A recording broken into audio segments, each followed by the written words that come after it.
Folks, life is better in co-op.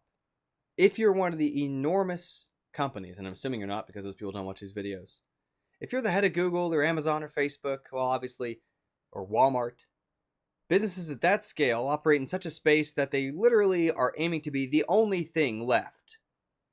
Right? Every store is going to become Amazon. Every service is going to become Facebook. Every online service will be Google or whoever wins out. And they know that. That's why they fight the way they do. But for smaller companies, for individuals, for content creators, for educators, for so many of the rest of us, everybody who's not on that enormous unicorn or bust scale, unicorn being billion-dollar business kind of stuff, then for everybody else, we've got far more to offer each other cooperatively than we do competitively.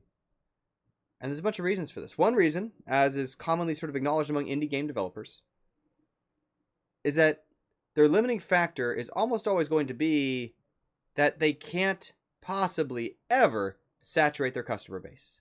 There are essentially infinite customers for products that are so low cost that the scale is not there to reach with advertising the same way as larger companies leverage. And in practice, when indies help each other, they're not putting each other out of business, they're keeping each other in business.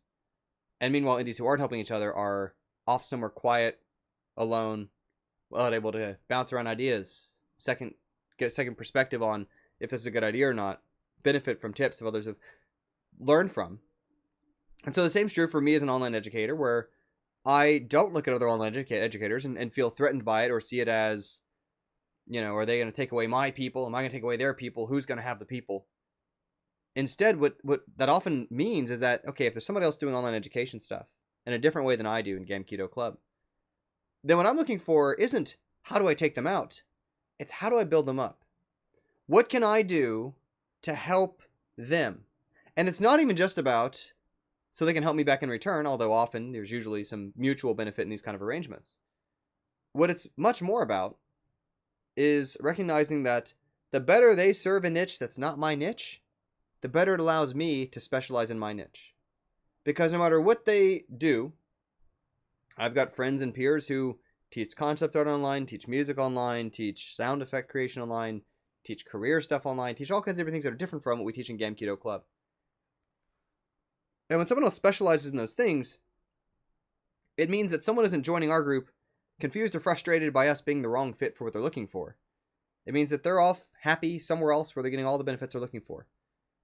And that allows us, again, to not try to have too much under an umbrella. One of the mistakes I made early on when I was trying to write support materials, my weekly hobby game dev entries on hobbygamedev.com for like 5 years, was that I didn't really pay attention to all the other great materials that were out there on the internet and kind of tried to write everything as under my own umbrella.